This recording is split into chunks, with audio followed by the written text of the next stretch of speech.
Mine. Stop playing.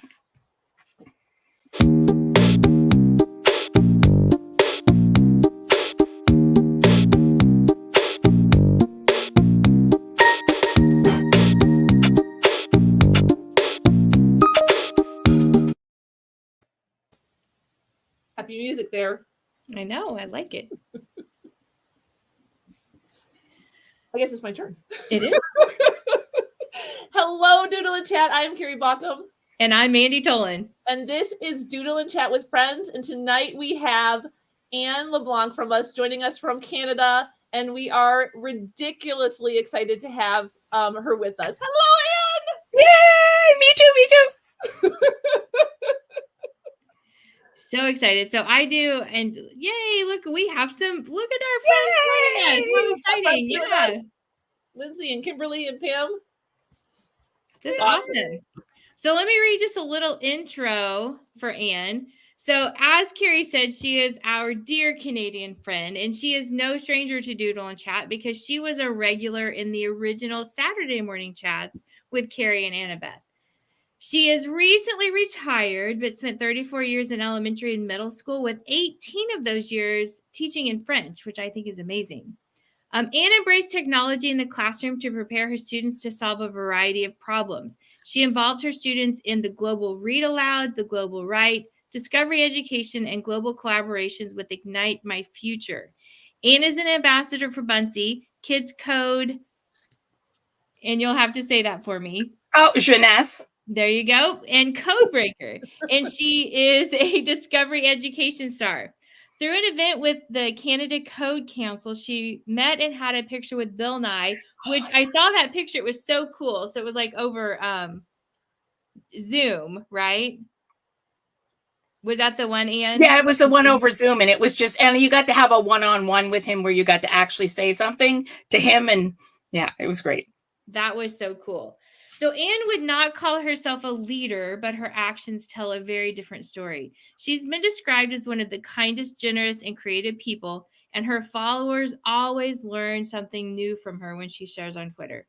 I'm really excited to see Anne in person and to doodle and chat with her tonight. I'm excited too. So excited. And we have Lindsay Foster here with us in the chat. She's the one that brought us together. Yes. Am I remembering right through Den Education? Yep. Lindsay had the idea of us hosting something. And I think it was just you, me, and Lindsay. Yeah, it was a Den chat. Yeah, it was when she used to do Den chat. Yeah. Yeah, and we did a live stream of that. And then that was your first venture into Doodle and Chat, and the rest is like Doodle and Chat history. Oh my gosh, yeah. We hooked you from the beginning.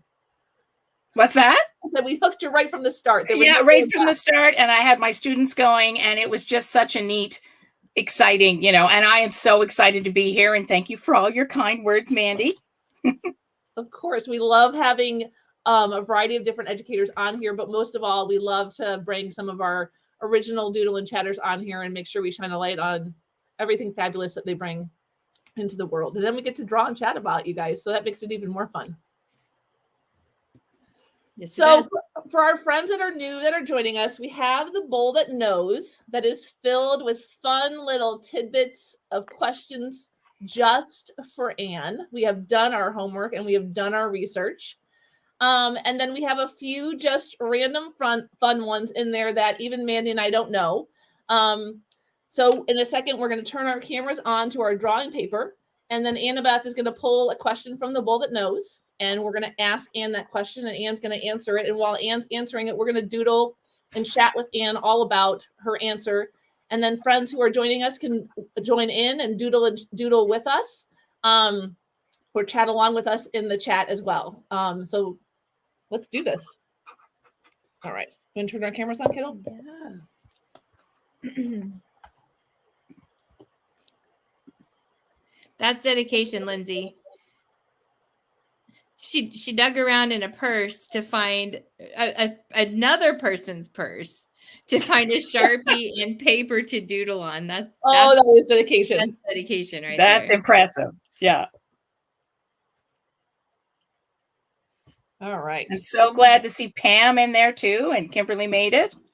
Yes. Wonderful. I think Do we I'm. want to pull our first question? Let's do this. Let's see what the bowl has for us. Okay. Oh, a random one to start. Of course. Of course. What is the best cake you've ever eaten? Way to go, bowl. This is a good one. Oh, so chocolate, obviously, with more chocolate. It had, I made it. I found the recipe. It was a better than lots of wonderful something cake. And it had chocolate and it had, I think, pudding, sour cream, chocolate chips. It was just, and then chocolate icing. And this is a cake from 30 years ago, maybe more than 30 years ago. So it was absolutely, so decadent and delicious.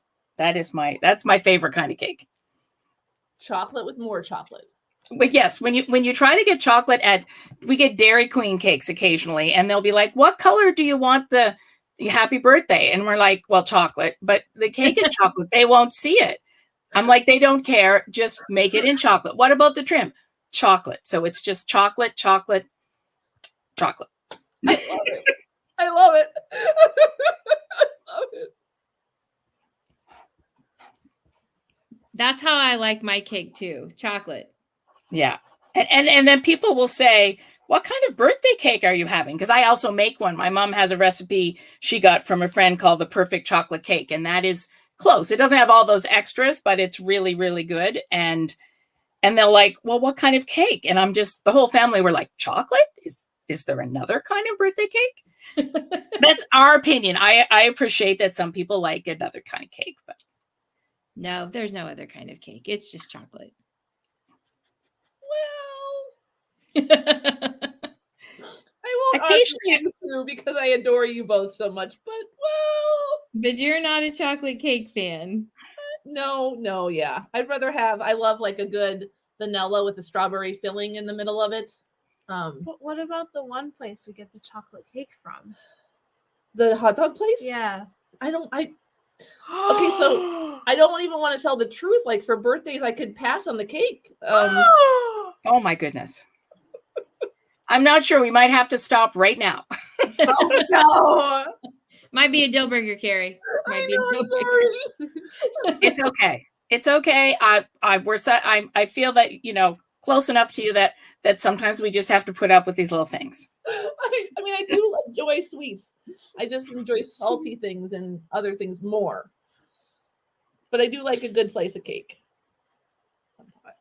Well, I can get really salty if I don't have my chocolate cake. Well, and I'm not saying I turn down other kinds of cake. Like, let's not get carried away here. But oh my goodness.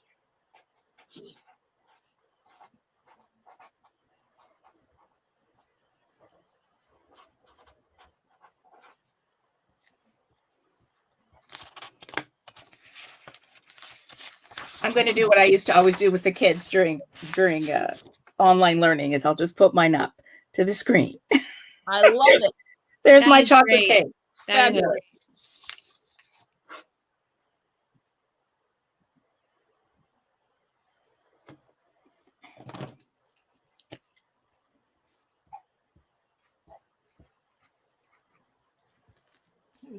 I haven't drawn cake in a long time. Yeah, see, Mandi has a slice there. I drew a whole cake because. Well, and you can't even, it's perfect because you can't even see it very well, but it does say chocolate. I see that. Nice. I see that. But you can't see it very well because it's on chocolate. It's on chocolate. Nice. I love it. I think Are we thinking we're ready? I think we are ready. Okay. Yeah. Let's go. Ooh. Okay. You are a longtime member of Discovery Education, even a Discovery Education star. What has been your favorite Discovery Education memory or moment? Oh, wow. There are so many. Oh my gosh.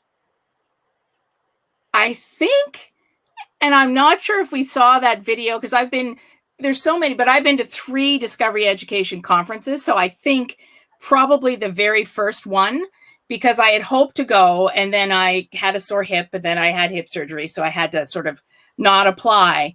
And then when I finally applied and I got accepted, and they sent someone to tell me in person that I'd been accepted to go. And what was super funny, as well as it was great, but my principal really didn't understand what it was. Someone had to call and explain, you know, because you get your room and board taken care of, and I could apply. So I was so excited, like my happy dance. I believe Dean Sharesky, who was big involved at the beginning when I was in it, and he gave me a, what are they called, a Deanie? I bet someone in there, Lindsay or Pam would know, or something like that. He would give these little awards for, and so he really appreciated my extreme excitement. So did you earn the Deanie? I did earn a Deanie as well as, but I mean, I was just so excited to get to go. Yeah, the Deanie in the first place. That was the, you know, the most exciting thing the very first time I got to go. And Lindsay was one of the first people I met, I think. So that's super cool.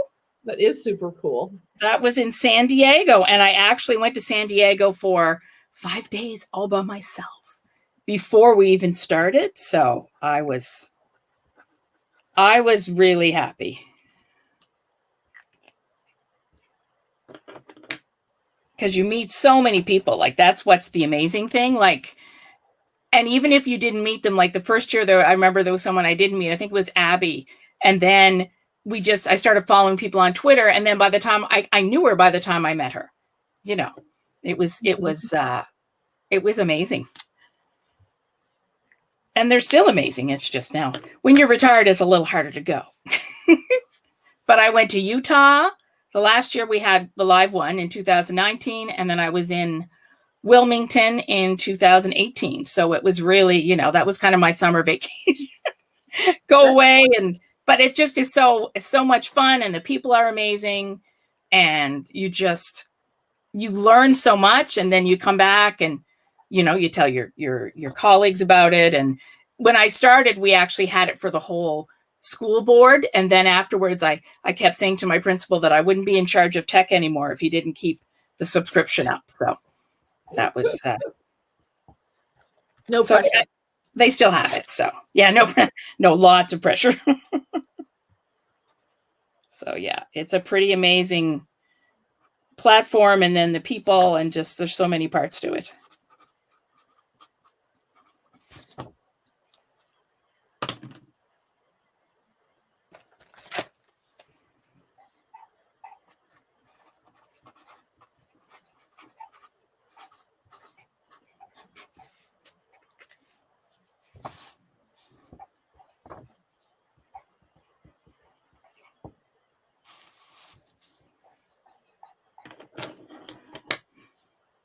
And they were associated with Ignite My Future. I don't know if they are now in the last 6 months, but so, I mean, that was another way that I kind of got involved with that too. So everything always goes together, I find. Well, that brought me to Doodle and Chat, because it was the Den Chat with Lindsay. So, you know, you keep jumping. Actually, yeah, thank you. Thank you, Lindsay. I believe Lindsay nominated me for a Denny Award as well. So that was another wonderful thing. Lots of wonderful things.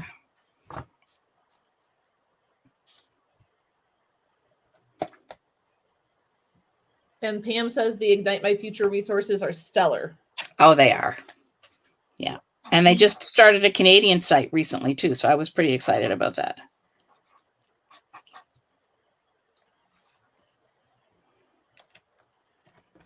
I'm reading the comments. I'm enjoying the comments tonight too. It gets quiet just because I was reading the comments.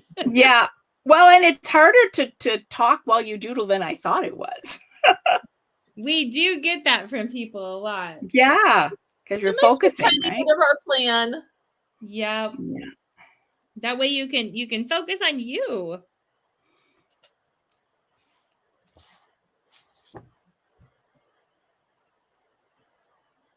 All right. That was good. That was fun. You want another question? Yes, ma'am. Okay. Let's see. What will the bowl hold? It's a chonky question. Oh, wow. That's a lot of question. After almost 30 years of teaching, you decided to jump into technology with the goal to prepare your students to solve problems with a variety of technology and people around the world. What keeps you so hungry after so many years to continue to learn and grow, and why? Oh, wow. That is a deep, tough question. I think it's partly because I love learning so much. So I enjoy it and I'm so excited. I want to share it with my students. And so I could see it coming a little bit, but that was like before I had hip surgery, I was sort of kind of in pain a lot. So you don't have as much energy. But then once I went to Discovery Education, I mean, that's how it loops back. Once I went to my first NSI, I was like, oh my gosh, here's all this stuff that I really wasn't able to keep up with. And now it's all there. So, and with the connections, it was mostly like it first happened. The first global collaboration was during COVID, was like during when most of the world shut down. And for my students and the students in Mexico and England, like it gave them connections where they could say, it's not just me. Everybody is going through this. And the teachers, we made a community as well. So like all of our communities, just like I found with Doodle and Chat as well, it was a community. So all our communities online became so important because we weren't having those in-person communities. And we were all going through the same thing. But, at least with the kids, I remember the amazing things you learned, the kids in Mexico, like how important with Diego Vela, who is another amazing teacher, how important family was. And not that family isn't important to the rest of us, but the great lengths to which they celebrated Mother's Day, because Mother's Day must have been within our time. And the kids would post videos and then other kids would respond. And like some of them went on to play video games together, not because it was about video games, but because that was a way they could easily connect online. And we really wanted to get them all together as sort of like all online at the same time. But then Mexico closed their schools and everybody went home. So it was, but they had those 6 weeks at least of really feeling like we're understanding kids around the world. And one of the things that I find is important is if you get to know people from Mexico, you're probably not going to put them down. You're going to understand, they're just like me. You get to know people from England. So then to me, that's another way to get rid of prejudice. The more different children you can connect with, the more people because you're not going to do that. People of color, people who speak different languages. We had one person who, Luis Caceres, I never get his last name right, but he didn't speak very much English. Like I met him at one of the Discovery Education in 2019, and partly because he was with our group, his students couldn't speak Spanish. So I mean, there had to be some translation. So there was a lot of interaction, and for people to see that even when you can't speak almost the same language, someone's going to step in. Another student, I know Mr. Vela's Diego's students were translating, and I mean sometimes you would just post a video on their page and, do some stilted Spanish. And I started doing Spanish on Duolingo because I thought, well, here's, first of all, we're all not going anywhere, but also, it's another way to connect with more people in the world. So there was just, and then I pulled in a few people from other places. I think I pulled in Valerie from Quebec because she did a video to talk about what they were doing with school. And so she was from Doodle and Chat family. And then I know, is it Gunilla? Gunilla from Sweden. Don't know if Pam was there when she was there or not at Discovery Ed, but another lady, she came in and told us what they did at their school. So, the kids, and even some of them got to work together. That was the plan. So that's why, I just sort of thought, I think this is, especially what happened with COVID, but kids are going to need to get along as adults with other people from all around the world. So why not get them started? And why not open their minds now? So hopefully not so many prejudices get, so that's my passionate. Yeah, that's Gunilla. I'm sure it's Gunilla. And I don't think that's how you say it. She has dogs. I know, because I'm friends with her on Facebook. So, so even if they weren't directly involved, they were able to tell students, oh, in Sweden, this is what we did. They closed down very little in Sweden. It was very interesting. And then what they did in Quebec is that's what happened to Valerie, is they spread the kids out all over the place. So, there were fewer kids in each class, but that meant teachers were brought in from other places and so it was, I just think that's what it is. I want kids to know. And I also, the other part of that is you never know where kids are going to shine. So if you need to cut me off, you can let me know. But, you know, like when you do sketchnoting, there's somebody who does sketchnoting or is the best drawer. And not that you have to be both, but, you know, then they get to shine there. Maybe they can't read very well or write, but they can tell you what's going on with their sketch notes. Then if you're doing coding, well, sometimes even if they don't read very well, they understand that whole process. Or there's the shy, quiet kid who maybe doesn't say anything. All of a sudden, he or she is the master of coding. So they're the one everyone goes to. Well, how do you do that? So it just gives everyone else a chance to shine. So that's why I like to explore as many different things as I can, you know, and just throw whatever out there. I mean, I've been known to do chemistry. And I believe also some genetics that's like grade 10 or 12, just because they're like, well, how come, you know, you blue eyes, brown eyes, whatever. So, you know, if you got a couple minutes at the end of the lesson and somebody's interested, you don't know where you're going to send them. So why not expose them to as many different things as possible and kind of see what sticks. So that's. I loved every single part of that answer, just so you know. Like I was just because you're having a hard time talking and drawing, I was having a hard time drawing because I was taking in so much of that answer because I loved it. Like every single part of it. That's what we need to do as educators. I feel like you just described exactly what we need to be doing. That's right, Amy. A variety of ways to make connections and build relationships because you don't know. I almost thought I was going to have to learn how to play Fortnite at one point. I really didn't want to, but I managed to find another connection. But, you know, because I don't do video games. So we found something else. I don't remember what it was, but now I have to figure out what to draw.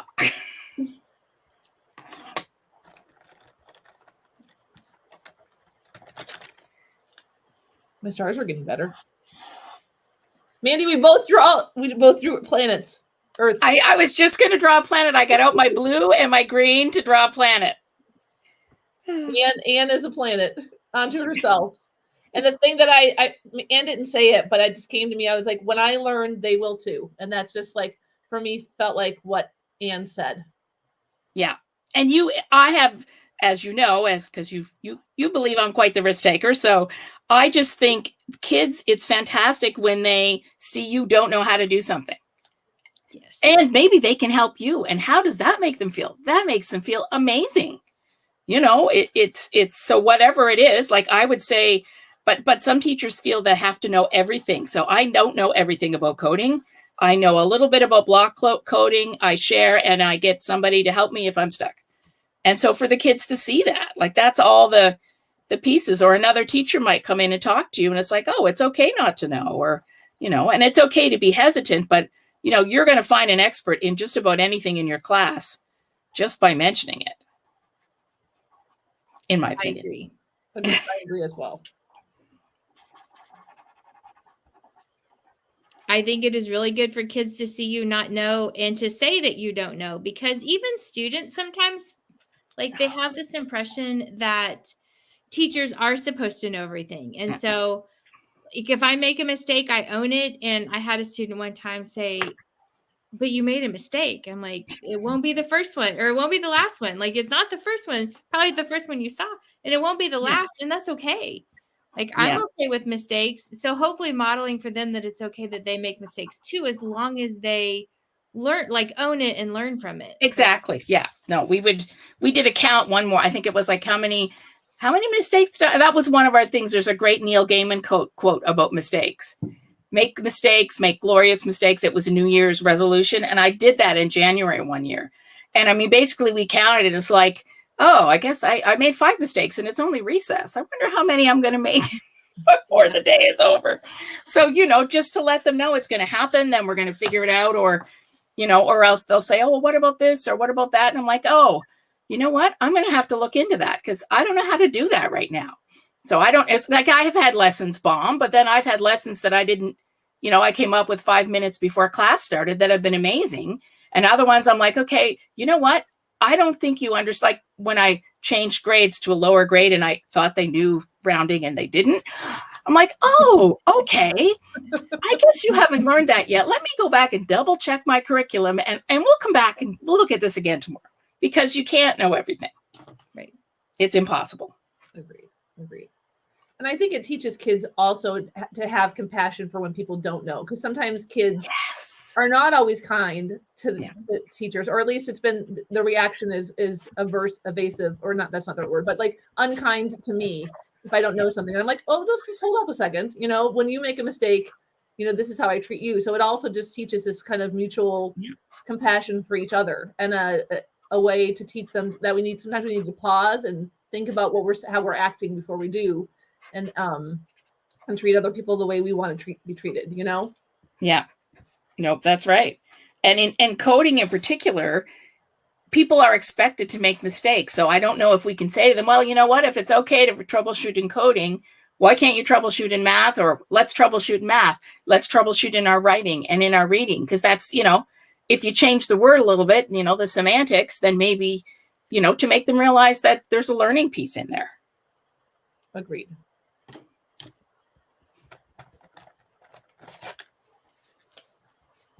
All right, Reddit, what are you thinking about? I think we've been having some good conversations. I do too. Okay. I'm going to pick another one. Ugh.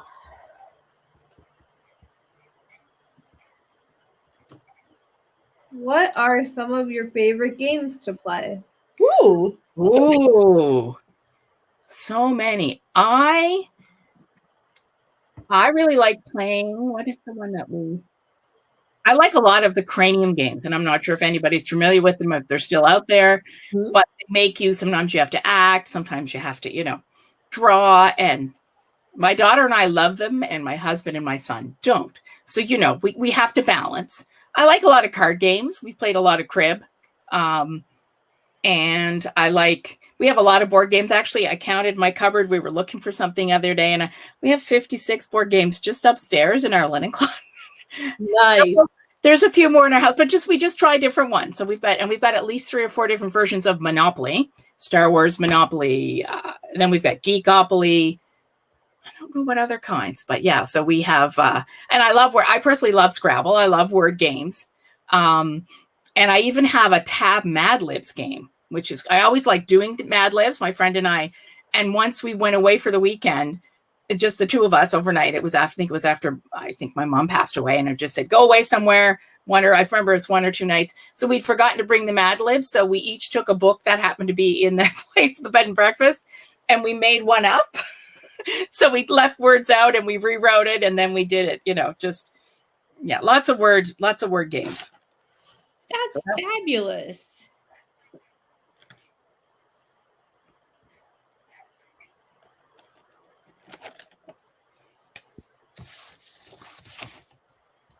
So, but I love that idea of making up your own Mad Libs. Tell us a little bit about that, because I feel like that could be a fun impromptu lesson in like a reading class, or even yeah. So if you, I guess, and I mean, you could tailor it too. Like you could say, okay, that could also start out, okay, can you find all the nouns? Then you take out some of the nouns, say, then, or even, you know, I never even thought of that. What a great idea. You could, because it could be a book that's kind of at their level. That could be pretty simple. And then you take out 2 or 3 nouns for starters, because that's what I found was the hardest thing is kids, you know, for kids doing it, nouns, adjectives, adverbs, and verbs, like those, they can, you know, but that they could even make their own that way. That's right. And I have found in doing it in class, it's always good to make sure they have perhaps a limited number of words they're supposed to use, because otherwise they end up with, you know, lots of words for bowel movements. You know, they come up with, they try this one or other inappropriate words, and you're like, no, we're not. No one's going to write the word dumb, and no, you know, let's try to expand beyond that. So, but that, you know, that would be a great idea, because they could find them first, and then they could take them out, and then they would have, you know, or in their own writing, which would also be cool. Yeah, I was just thinking the same thing. You got me thinking now. That could be fun. Yes, I never even thought of that. This is what happens now. I keep seeing things on Twitter and I'm like, gee, maybe I'd want to go back. but no. But yeah, there was somebody who made robots microbits moving robots with mouths for Halloween. And I'm like, or not robots, but like mouth characters. I can't explain it. Like a box that would open and shut somehow. And I'm like, I would almost come out of retirement to go back to school and do that.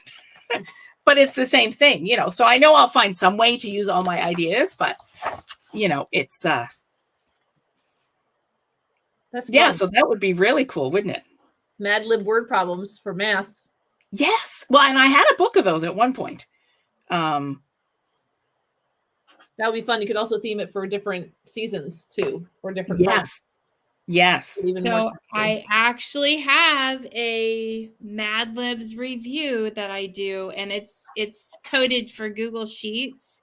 And Oh, so nice. as they answer the question, then it pops up the noun, verb, adjective, and they enter it. And then when they're done, it goes to a second page and it tells the story. But they have to answer the review question right to get Right. to the noun, verb, adjective, whatever it is. So Do you have that Nice.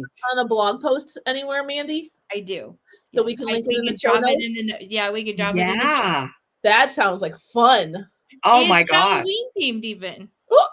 Oh.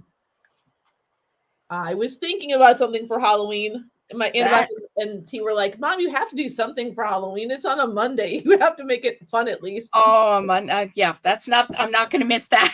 I gotta be honest. It is. Well, I do my tech or treat right before Halloween. I always share Halloween themed things the week heading up to Halloween. I'm pretty sure I shared that Mad Libs one year during that, but it is in a blog post. So. Oh, I like Oh, that. that's great.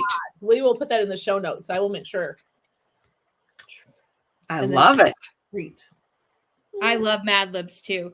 And yes, Yeah. because I was an English teacher for a while, so I always am trying to find ways that we can include some English into the math classroom. Yes. So that was one of the ways. We do a lot of writing in my classroom too. I love to write stories and put a little math spin on it. So Oh yeah, and I always would do word problems with the students' names in them, and so and I'd have to go through because if you missed someone or you had somebody twice and somebody else only once, you were going to get in trouble. So I would make up, when we were trying to do join problems, separate problems, those kinds of things. Now I have to say last year's group was really good with the nouns and the verbs and the adjectives. So if that was grade 3, then it's definitely possible, right? Yeah, for sure.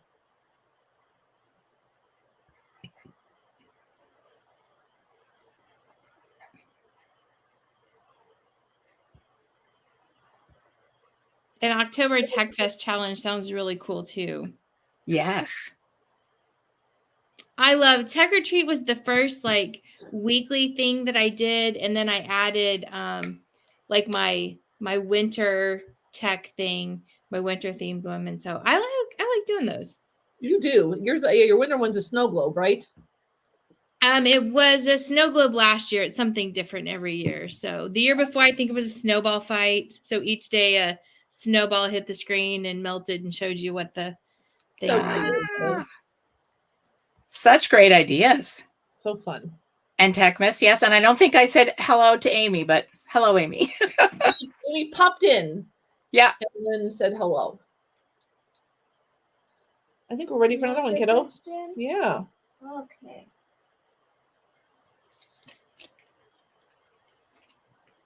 When most people think Canadian sports fan, they think hockey, but for you, it's baseball. Why do you love being a Toronto Blue Jays fan?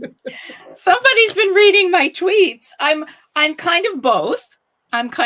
But let me think. Now, was Lindsay at that one? I don't know, but one of the Discovery Ed, and it's so funny how it all intertwines, but one of the Discovery Ed ones was to come.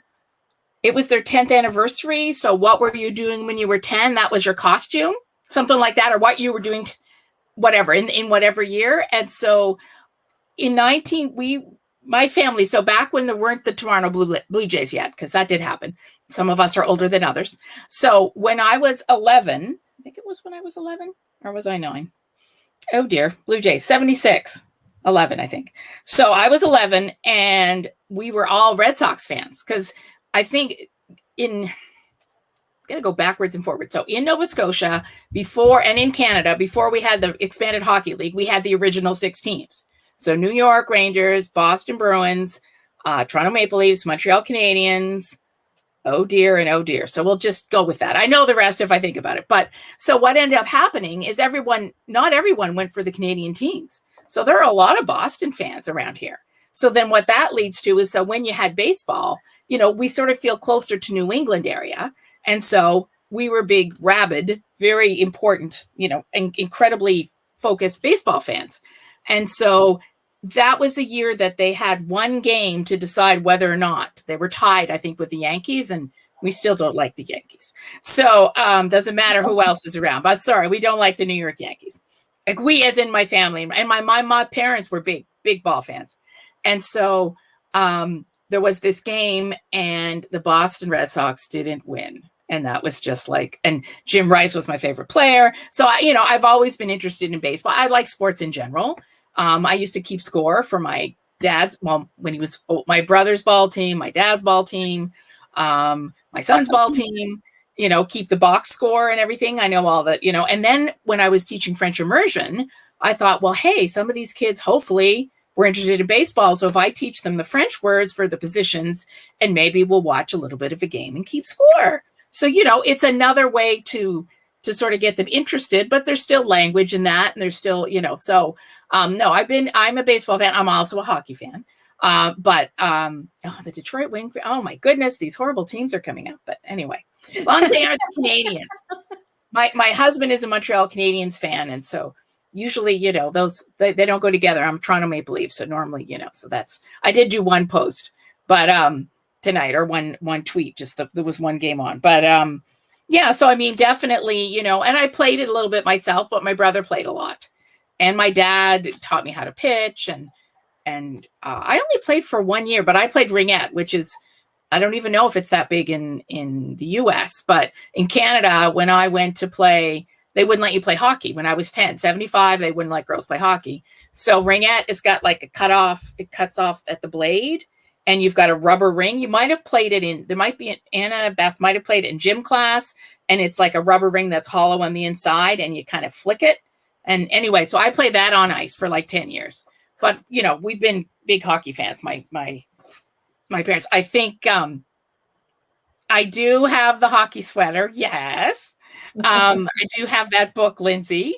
Yeah. So, and I think part of the reason with the hockey is, and this is weird because I don't think my mom very often left the house when I was really young, but for whatever reason, I knew that if I could stay up and watch the hockey game with my dad, he would fall asleep and I could stay up later. So I don't know if that's how it all started. So yeah, so there's lots of sports fans in my house, and my dad was one of 5 boys in his family, so they had a ball team. Just the Melvins were a ball team. Like 5 of them were, there was pitchers, and dad was the catcher, and so just lots of watching sports in my background. So that's how the baseball thing came around. Love it. And I did get to see. So one of the good things about being in Toronto when you didn't expect to be in Toronto was we did go see, they lost, but we did go see a baseball game. And there's that whole experience, especially if you don't have a professional, like we don't have a high level professional anything team in Nova Scotia. So when you go, like I was at the original Maple Leaf Gardens before they switched it back in the early 80s.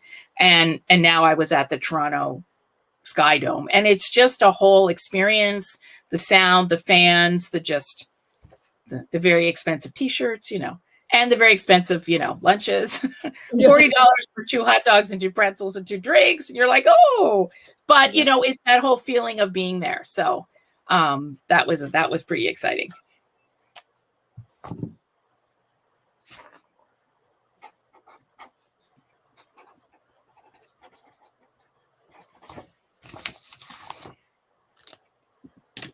We didn't play hockey in dresses. Oops. Oh, cool. Their dress. Oops.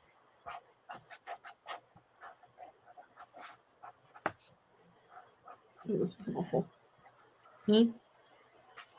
What's wrong?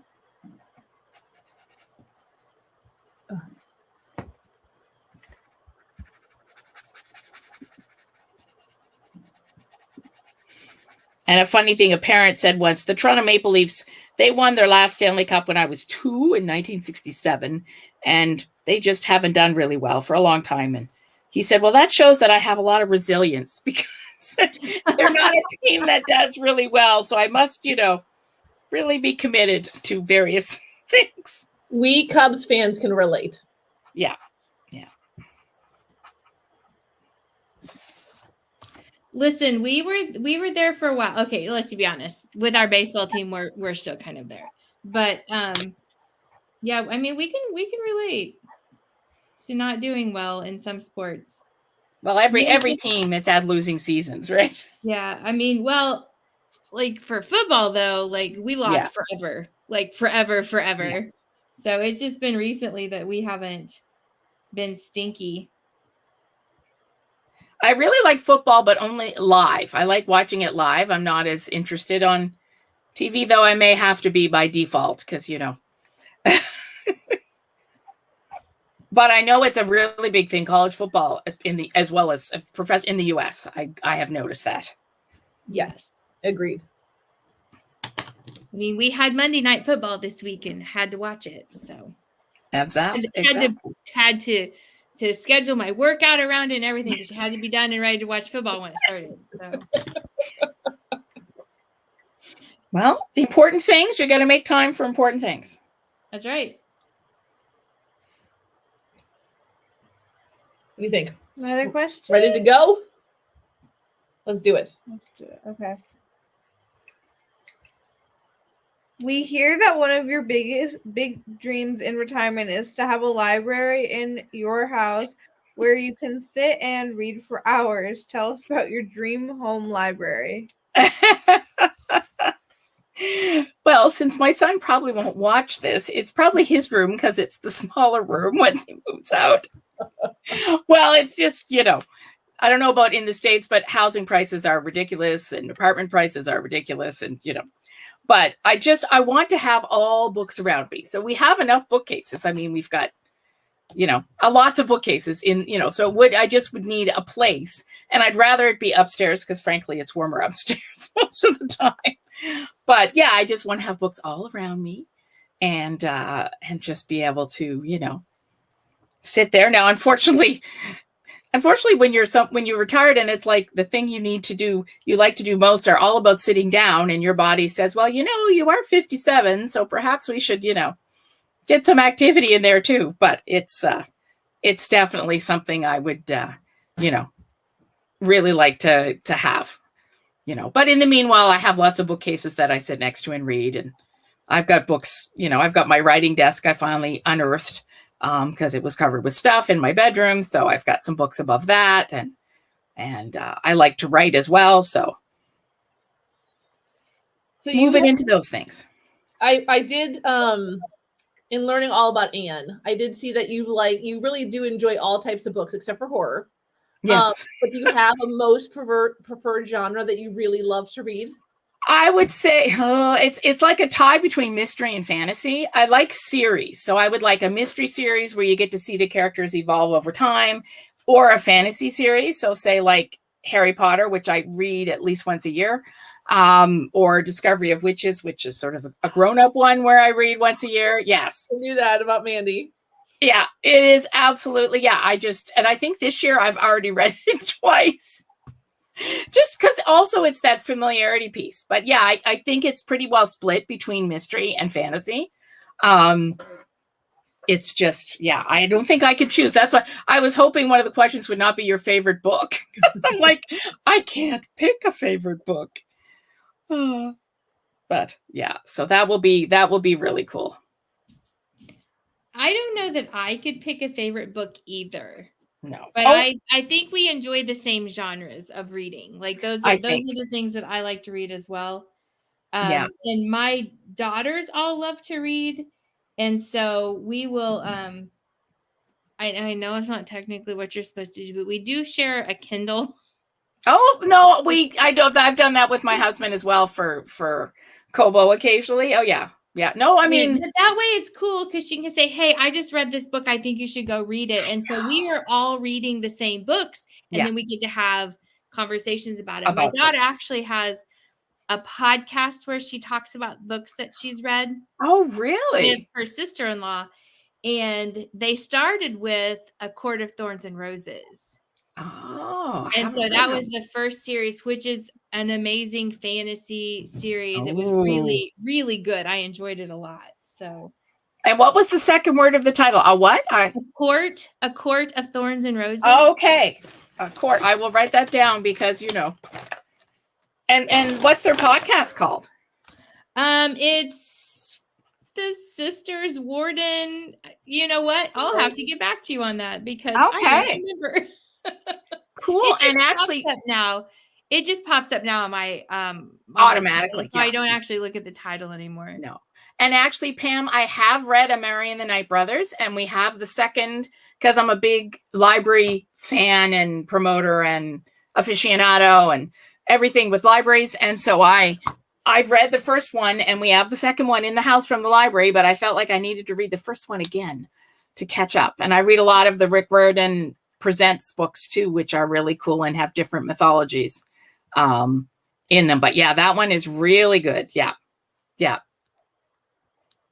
Oh no, definitely. I really liked it. No, I really liked it. It was different. And I actually have a list of fantasy books I sometimes for middle grades because I love reading those books as much as adult books.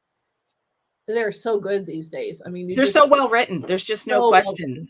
No. And so, like what Pam said too, the diversity is just, and the stories they capture, just absolutely amazing. Yeah, there's another one for slightly younger kids, Pam, and anyone else who's called Dragons in a Bag by, I'm going to lose her name, but she's Canadian. But anyway, it's a 3-book series, and it's an urban, it's another urban fantasy, but it completely, well, no, it doesn't completely take place in the city. That's not true. But it is another urban fantasy. So, or is it Dragons in a Bag? I get them confused all the time, but I'll post it again. But it's another really good. I read it with my students too.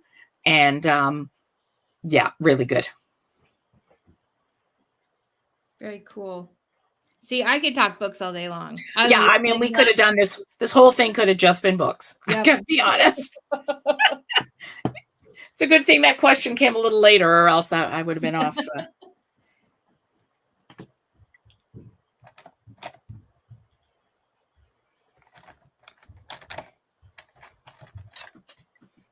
Oh, I love your shelves, Mandi. Do you see the sign? It says Sun's Room Library. Oh, perfect. Oh, dear. Maybe he won't see it. Perfect Maybe Easter egg. Yeah.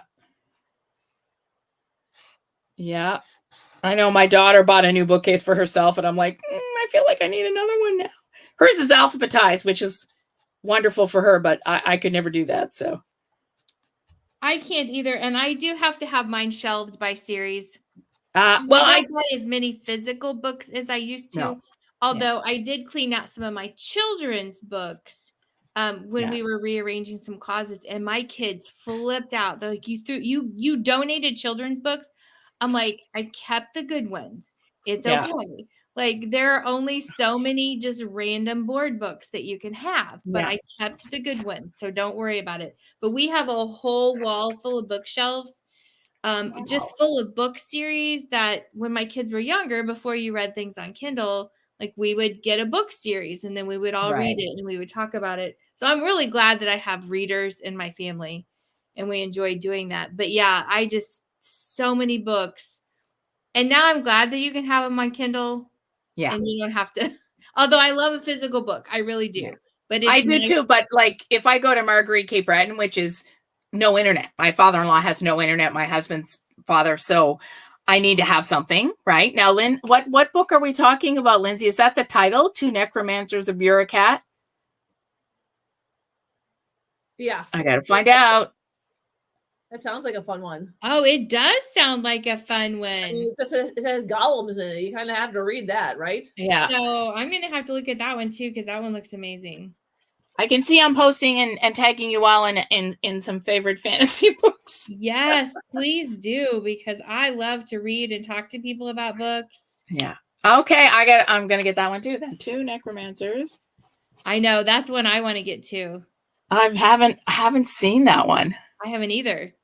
Well, and that's what I like about Discovery of Witches, because and every book, not every book, but there's a number of different series I've read. And then because if you read Michael Scott's one that starts with, is it start with The Alchemist? And it's got the Necromancer and it's got these twins in it. Yes. And it has Nicholas Flamel in it. Yes. Those are good books too. Yeah. And what they do is they have some of the people you never would have thought of, say like Shakespeare is actually an immortal. And then you go, and then John Dee isn't. Yes. Or he is, but then when you go back to Discovery of Witches, it's just kind of neat to see how different people put them together. It is. It is very cool. Yeah. So Nicholas Flamel in that book, that's actually when I was introduced to Nicholas Flamel. And then when you watch the Harry Potter series, yes, I know who Nicholas Flamel is. Yeah, Very it cool. is a good series. I really enjoyed that one too. Good books for you to read too.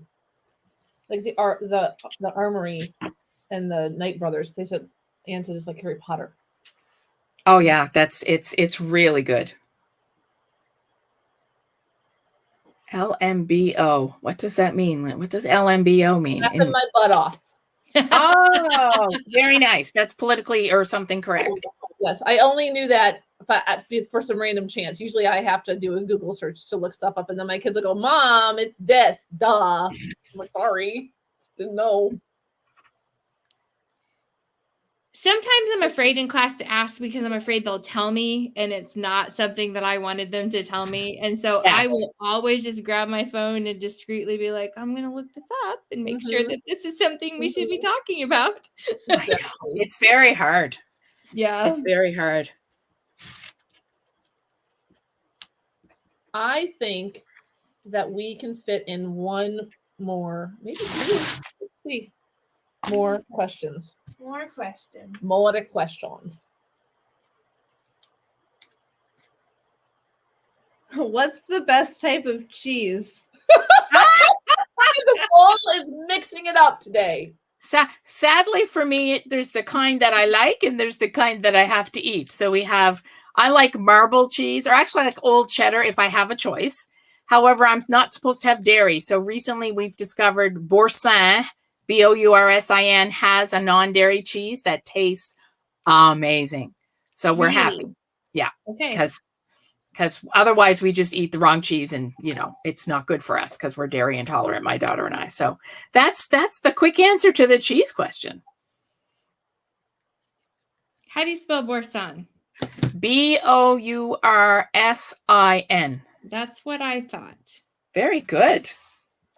Just checking, but that's what I thought. And they only have it at Costco, the dairy free. So.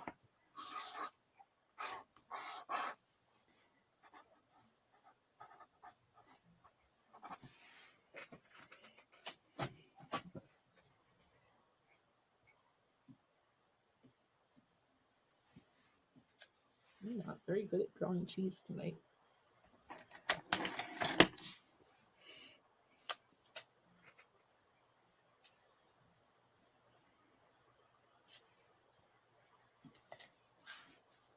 I have to check the comments to make sure they didn't mention any books that I didn't notice.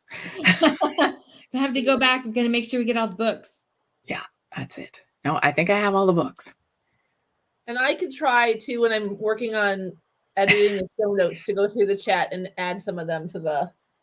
If you don't mind, I will try my best. Yes, I will make that on my to-do for tomorrow.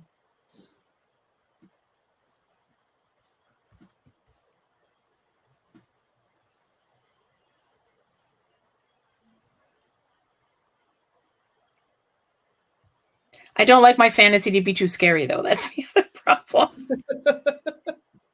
I'm a wimp. My children, my daughter is 20. She's the younger, but so it's basically like, would I like that show? Can I watch that show? No. So 14A, it's kind of iffy whether those are too scary for me or not. Gotcha. That's funny.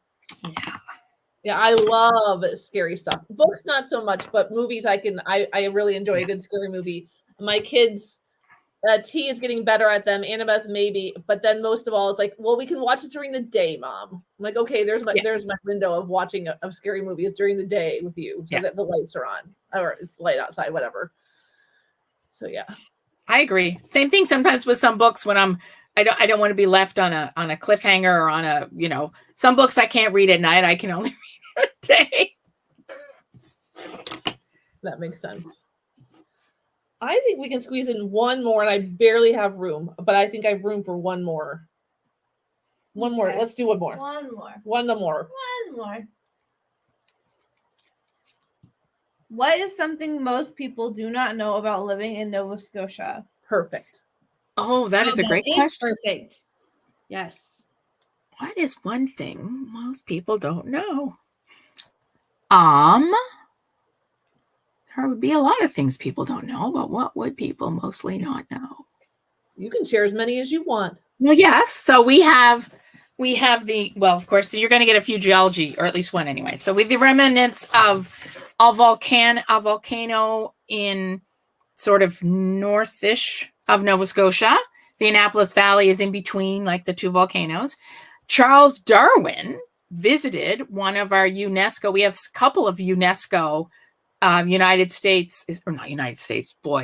Nations, like they're special protected areas because of either the community or because of the land or what's there. So we have fossils. We have Joggins Fossil Cliffs. Charles Darwin came to visit there, which is really cool, I think. And then they're just constantly finding new things because we have I think, if not the highest tides in the world, one of the highest tides in the world in the Bay of Fundy. So that's the part that's between New Brunswick and Nova Scotia, but Maine is kind of on the end there. So they just come in so fast, like literally, I don't know, 20 feet. It's just amazing. I've seen it come in. So that's really cool.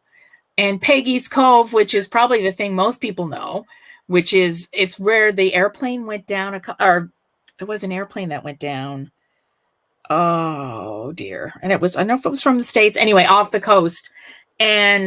But it basically is the bottom of another set of volcanoes. So it's all granite. And so basically, it had huge volcanoes like 400 million years ago.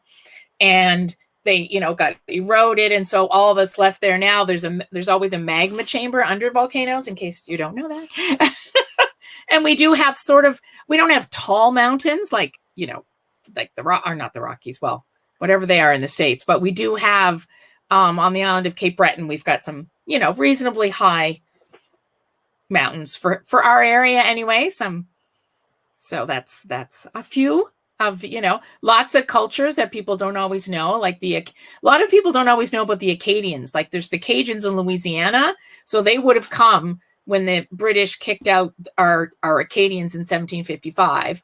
We've got a lot of Gaelic culture around. There's still people who speak it. And even though it's a small province, the accents, especially the Acadian accents, because a lot of those would be our French teachers, unbelievably different. You just don't. And one of my things, and I don't know, there's not a whole lot of French, but I always learned that a turnip was called a navet in French. So when I go to visit Willie's parents, it's then called a navo, which is close. But if you go a half an hour down the road to Shettycamp by car, it's a shurav.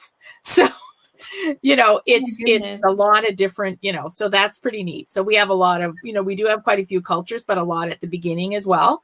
A lot of neat things to see here in Nova Scotia. We've got beautiful oceans. And really, I think we've got some unbelievable amount of coastline, because they're not exactly fjords. They're not as deep as Norway, but we've got so many coasts and beaches, and you're never more than, I think it's 50 miles from the coast, no matter where you are in Nova Scotia. So we're kind of long and narrow, kind of like a lobster, they say, where Cape Breton is the two claws. So it's a pretty neat. I'm going to have to see if I can draw a half decent picture of Nova Scotia. It has its moments, but it is such a cool place, in my opinion, anyway.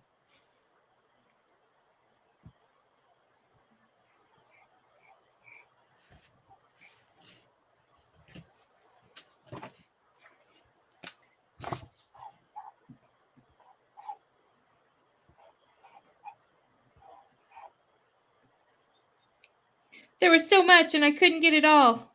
I had a blast. It's like my Doodle and Chat is filled up with like the big parts of Anne, but then it's the little details that make it even extra special. And I feel like that's what Anne is. Well, thank you. I didn't know it was going to be such a love fest. This is wonderful. I mean, the chocolate cake, though. I mean, starting off with the chocolate frosting, with the chocolate writing on it. That was just. I knew that was just a hoot. It cracks me up. Yeah. Well, we all have our own, you know. I love it. That's not a great.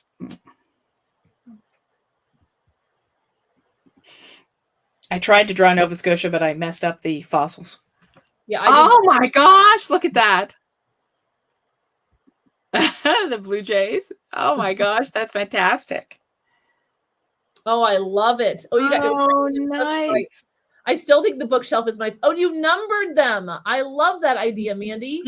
I did. I was trying something new tonight. Oh, and look at that Nova Scotia. Boom. Oh, wow. It says Darwin was here. No, New York. No, it's not a New York. It's not even a Toronto. That's wonderful. Thank you so much for having me as a guest on Doodle and Chat. You are so welcome. We loved having you. We loved learning more about you, and we especially love sharing with everybody who joins us here on Doodle and Chat. What an incredible person you are, and how much you still have to teach us, and how much you have to just give us all, and your kindness and your generosity. When we asked people to share stories about you, it was overwhelmingly just how incredibly gracious and kind, and how no matter who spoke about you, you always make people want to be a better person. And that was one of the main things that really shined bright about you. And you're just genuinely a very special person, and we're lucky to know you. Oh, well, thank you. And you're going to make me get out my Kleenex. Thank you so much. And I really enjoy. It's amazing how close, as we've talked about in other, how close you end up feeling to people, and how much you have in common when you start to get to know people. So, you know, all the wonderful the people I know in the chat, and even the people I don't know as well in the chat, you know, it's always wonderful. And thank you. I'm not done teaching, obviously, in different places, whether it's subbing or doing some stuff at the library, but I'm still just really interested in learning more things. Awesome. Well, the world and your world will be better because of you, and anybody else who gets to work with you or gets to learn from you. Well, thank you. You're welcome. And thank you so much for tonight. This was wonderful. Thank you so much for those of you who joined us live, whether you were here live with us or joining us later. If you were here and you drew with us, share your Doodle and Chats out on Twitter and Instagram using hashtag Doodle and Chat, so we can share with the world all the fun that we have here every 8 p.m. Wednesday night at 8 p.m. Central Standard Time. Thank you so much, everybody. We love you, and have a great night. Bye.